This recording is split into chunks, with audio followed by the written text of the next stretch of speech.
नमस्कार मोगळ आयकपेनो तुमकां सगळ्यांक बेभरीत मोगाचो काळजाचो येवकार आनी आयच्या आमचे स्टुडिओत आयिल्ल्यो आसात इन्फिनिटा मिरांदा ज्यो जावन आसात ट्री फावंडेशन ह्या NGOच्यो कम्युनिटी कोऑर्डिनेटर आनी आयचो विशय आसा कासव आनी कासवांक सांबाळप.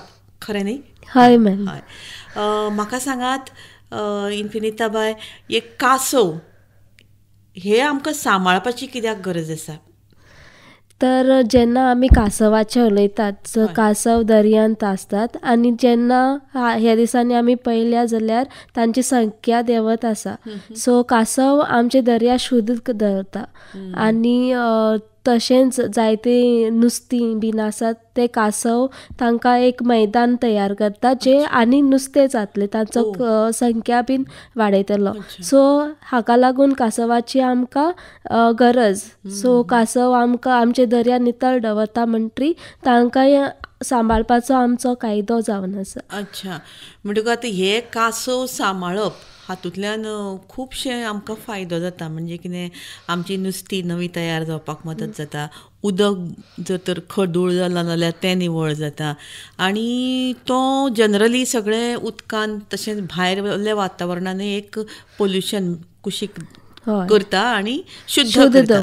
ही शुद्धता करपा खातीर दर्यांत वा न्हंयांनी किंवा कासव आतां उदकानूय रावता आनी दर्या भायरूय रावता. म्हणटकूच ह्या कासवाक सांबाळपा खातीर तुमचे जे संस्था आसा ती एक्झॅक्टली कितें काम करता? आमची जी संस्था आसा ती आमी आमचे कासव जे राखणदार आसात, मोस्टली आमचे नुस्तेकार आसात, सो तांचे बरें आमी वचून अवेरनस करतात, तांकां सांगतात. सो कासव सांबाळपाक गरजेचे. नुस्तेमारी आसात हय, तांचे बरें वतात. आमी आमचें काम म्हणल्यार आमी एक एक गांवांत वतात. सो जे गांवांत नुस्तें मारतात, सो त्या गांवांत वचून नुस्तेकारां बरें वतात, तांकां सांगतात कासव कितकोन सांबाळपाचें. जेन्ना ते बोटीर वतात, आपली व्हडें घेवन दर्यांत वतात, तेन्ना तेमी तर थंय कितें पळयतात, एशें को कितें दर्या वयर फ्लोट जाता कितें पळयता, तेन्ना तुमची जी व्हडी आसा ते ताचे बरें व्हरात, जे कितें वयर उबता फ्लोट जाता तें पळोवपा व्हरात. आनी थंय मागीर पळयलें जाल्यार थिंगा एक फावटी जाता कासव बीन वयर उबता. सो तेन्ना तुमची जी व्हडी आसा तांचे लागीं व्हरात आनी मागीर ते तुमचे जे मानाय आसा तुमचे बारबो तांकां धरून ते कासव आसा जाल्यार ते धरून वयर तुमच्या व्हडींत घालात. आनी व्हडेन घालता आसतना कितें जाता, जेन्ना कासव कितें जाळ बीन आसा तेन्ना ते घुस्पता. सो तेका भायर सरपाक जाय आसता ते जाळींतले. सो ते जाळींतले भायर सरता आसतना जायती त्रास जाता तेका. सो जेन्ना तुमी व्हडीन दवरली म्हणटरी ताका तुमी कासवाक तुमी तेंचे गळ्यांतले पयले जाळ घुसपल्ली आसा ते काडपाचे. कित्याक जेन्ना गळ्यांतले स्वास घेतात, सो तांकां स्वासूय घेवपा बीन त्रास जातात. आनी मागीर ते एक पाट गळ्यांतले जाळ सोडयले म्हणटरी तांकां मागीर विसव घेवपा बऱ्याक पडटलें. आनी एक पाट गळ्यांतले सोडयले म्हणटरी मागीर हातीर वा तेंगे फ्लिपर्स जे आसात, कट्टे आसात, सो ताचे वयर सगळे जाळ सोडोवन ताका मातशें विसव घेवपा खातीर 15 मिनट तुमचे व्हडीत दवरपाचो. आनी मागीर ताका तुमच्या मानाय जे आसात व्हडेर ताका घेवन ताका सोडपाचो. आनी सोडटा आसतना ताचे फ्लिपर्स बीन आसात थंय ताका दवरप ना. जे ताचे कट्टे आसा, कॅरपेस म्हणटात ताका, ताका दवरपाचे आनी ताका सोडपाचो दर्यान. अच्छा अच्छा. सो हे प्रशिक्षण तुमी तांकां दितात. हय. आनी केन्ना केन्ना तांचे जाळान भितर कासवूय येतात, तेन्ना मागीर ते कासव ते परत उदकान सोडचे म्हणून तुमी हय तांकां सांगतात. कित्याक अशें जाता की जेन्ना ते दर्यांत वतात, जेन्ना ते जाळ घालतात नुस्तें मारपाक, सो नुस्तें बरोबर तांकां कासव तांचे जाळेंत सांपडटात. सो हे कासव एक जायते फावटी ते जाळेंत सांपडले म्हणटरी तांचो मरण जाता. सो जेन्ना ते जाळेंत सांपडटात तेन्ना तेमी हांगा हाडून ते जाळेंतले तांकां चडोवपाचे, थंयच्या थंय चडोवपाचे. जेन्ना ते दर्या मदीं आसात जाल्यार ते जाळेंतले तांकां थंयच चडोवपाचे आनी तांकां एक न्यू लायफ दिवपाचे, जिवपाक एक चान्स दिवपाचो. थंय. आतां तुमचें जें NGO आसा ट्री फावंडेशन, ताजें हें काम फक्त कासव संवर्धनाचें काय आनीक वेगळीं काम? कारण ट्री संवर्धन हो शब्दूच म्हाका एक सैम सांबाळपाचो कसो दिसलो. हे फावंडेशन आमची फावंडर आसा जी डॉक्टर सुप्रजा धारिनी आसा, ती चेन्नई सावन तिनं 2002 सुरू केल्लें चेन्नई. सो तेणी फर्स्ट कासवाक लागून हे संस्था स्टार्ट केल्ली. जेन्ना ती अशें करून दर्यादेगेर पासय मारताली थंय ताणें मरिल्लो कासव पळयलो.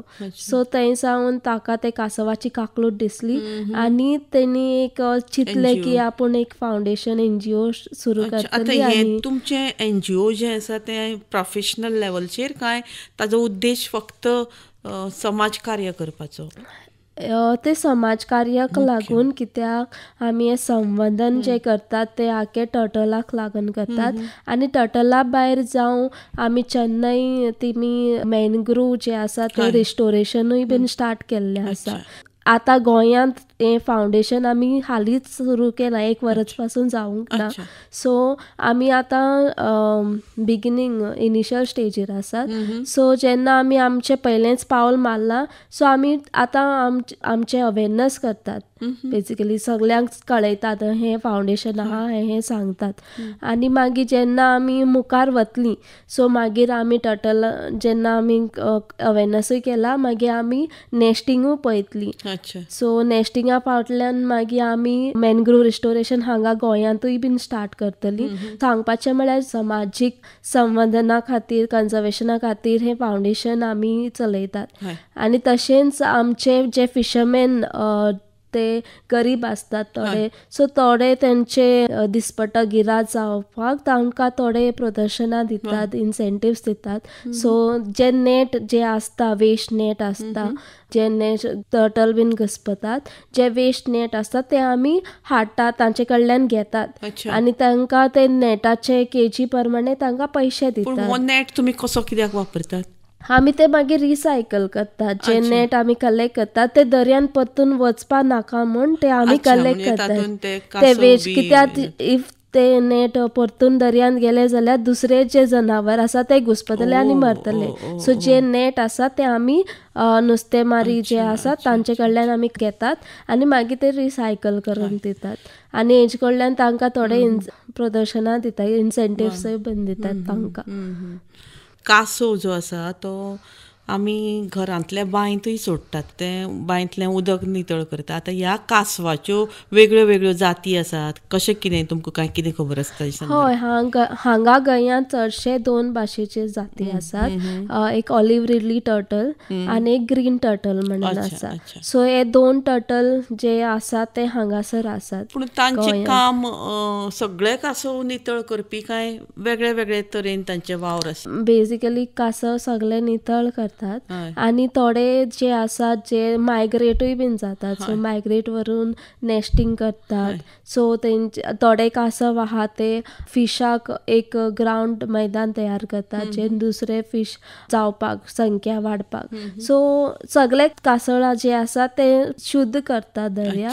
तांचे काम थोडे कितें आसा, थोडे दुसरे कडेन वचून ते मायग्रेशन करून नेस्टिंग बीन करतात. इन्फिनिटा बाय, तुमकां खबर आसा जाल्यार हांव नकळो, कासव हो देवाच्या मुखार ताजें स्थान. कळ्ळें? आतां कासव धरया, नंदी बैल धरया, कुत्रो धरया, ही सगळीं जनावरां देवाच्या सरभोंवतणी आमकां दिश्टी पडटात. म्हणटकूच ह्या जिवान भितर आमकां देवाचो वास आसा आनी देवानूय तांकां सांबाळ्या. कित्याक सांबाळ्या? ताजे फाटल्यानूय एक शास्त्र आसूं येता न्ही. अशें बी तुमकां कितें तुमच्या NGOच्या आदारान सांगिल्लें आसा? हय, जेन्ना आमी वास्को बायना गेल्ली तेन्ना फिशरमॅन जे आसा, जे नुस्तेकार जे आसात, ते आमकां जायते फावटी सांगतात ते कासव मेळ्ळे म्हणटरी तांकां जायते नुस्तें फारता.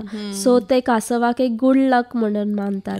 आनी ते जेन्ना कासव तांकां मेवता तेन्ना ते तांची पुजा करतात आनी तांकां सडयतात, तांकां केन्नाच दवरनात. सो जायते फावटी चडशे वास्को बायना थंय गेल्ले आमी. सो थंय कासवाक ते देव म्हण मानतात जे नुस्तेकार आसात.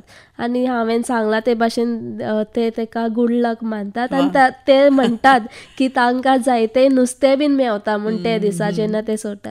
सो ते जायती पुजा बीन करतात आनी तांकां सडयतात. ही जी भावना आमची आसा ती भावना जनावरां कडेन आसप खूब म्हत्वाची. जशी आमी मनशां जगतात तशी ह्या जनावरांकूय जगपाचो, जनावरांक धरया, नुस्तीं म्हणया, कासव, जगपाचो अधिकार आसा तो आसा. पूण प्रत्येक प्राण्याक एक कितें तरी दिल्लें आसा. तसो कासव हो सैम सांबाळटा, कासव झाडां सांबाळटा, कासव पोल्युशन पयस करता.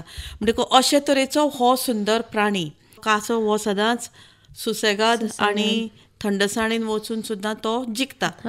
आनी ह्या कासवाचें संवर्धन तुमी करतात ही खूब बरी गजाल. म्हाका दिसता ह्या कासवाच्या संदर्भांत आमच्या आयकुप्यांक एक वेगळो संदेश दिवन की बाबा ह्या कासवाक आमी मारचें न्हय, किंवा ते खंयी वाटेर सापडटात, केन्ना केन्ना अशे पडटात पळय रस्त्या वयल्यान बी, तेन्ना तांकां योग्य रितीन तुमी घरा हाडून करूं, असो तुमचो कितें संदेश आसल्यार तुमी आमच्या आयकुप्यांक दिवचो.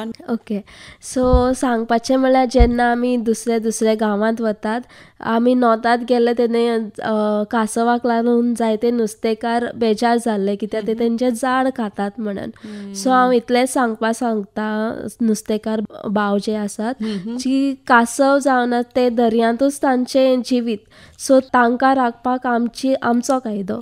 सो जेन्ना आमी ते दर्यांत आपले जिवीत सारतात तेन्ना तांचोय बीन आमी सांबाळ करपाक जाय. सो तेन्ना तांची संख्या बीन वाडटली आनी जायते फावटी ते हे दिसांनी नेस्टिंग करपाक तांचे गोटेर घालपाक दर्या देगेर येतात. सो चडशे रातचे येतात, जे कासव येतात ते रातचे येतात. सो जेन्ना तुमी खंय मेवले, तुमकां गोटे दिसती पडले तर ते ताती काडून खावचे न्हय कित्याक तांची संख्या आनी देंवतली. सो तुमी आमकां कॉन्टेक्ट करचे, आमकां सांगचे. आमचे फावंडेशन जे आसात रान खाते, नुस्तें खाते, कोस्ट गार्ड तांचे वांगडा आमी काम करतात. सो तांकांय आमी कॉन्टेक्ट करून स्पेशली आमचे रान खाते आसा तांचे वांगडा काम करून तांची संख्या आमी वाडोवपाक आदार करतली. सो आमकां सांगचे आनी ती खावचे न्हय तांची ताती, जरी ती टेस्टी आसता, रुचीक आसतात, रुचीक आसतात, तरी जायते पयलीं जे आसात ते नुस्तेकार ते खाताले ते सांगता, पूण आतां कोणूच खाना. सो हे फावटी आमकां रान खाते तांणी सांगला की हे फावटी जायते नेस्टिंग जाला, सो तांची संख्या वाडटा. तुमचे तर योगदान असले जाल्यार हे आमचे संवर्धन जे आसात ते सफल जावंक पावतले आनी तांची संख्या बीन वाडोवपाक. इन्फिनिता बाय, म्हाका एक सांगात, जसो कासव किंवा खंयचो एक प्राणी तांचे एक पिरियड आसता तांचे रिप्रोडक्शनाचो, तसो कासवाचो बी एक रिप्रोडक्शन कसो पिरियड आसता न्ही? हय हय. सो कासव जेन्ना रिप्रोड्यूस करता, ब्रिडींग करता, सो तेन्ना तो दर्या देगेर येता. सो वर्सांतले 3 म्हयने आसात तांचे ब्रिडींग करपाचे.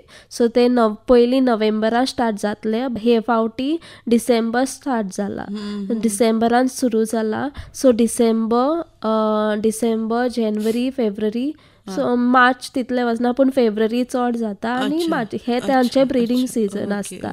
हे दिसांनी आमचे जे रान खाते आसात ते जायते वावुरता दर्या देगेर, नायट पेट्रोलिंग करतात. सो जेन्ना कासव येतात तेन्ना कोणूच तांकां डिस्टर्ब करचे वो तांकां त्रास करचे न्हय म्हूण ते थंय आसतात. आनी ते जेन्ना कासव ब्रिडींग करतात तेन्ना जेन्ना हाय टायड आसता, दर्याची हाय टायड आसता तेन्ना ते देगेर येतात आनी थंय आपणाली ताती घालपाक देगेर वचून ते होल करतात आनी थंय ताती घालतात.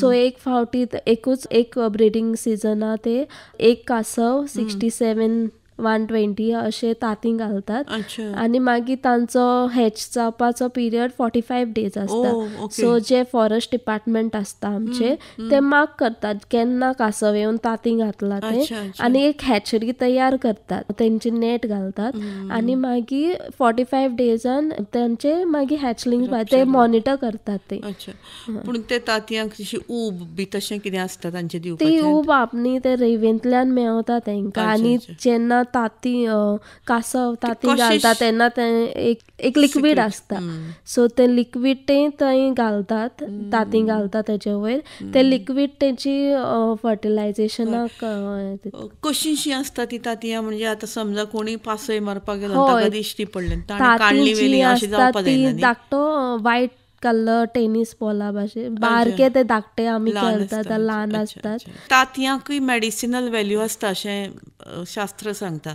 तर थोडी तांतयां जी हांव जेन्ना म्हणजे ग्रॅज्युएशनाक आसलें तेन्ना हांवें तांतयांचे म्हजो प्रोजेक्ट केल्लो. सो जावं कोंबेची तांतयां, किवीची तांतयां, सो एक तांतयां भितर अमके प्रोटिन्स, विटामिन्स सो आसता, तांचे खूब आसता. सो थोड्या तांतयांक ते चड प्रमाणांत आसता.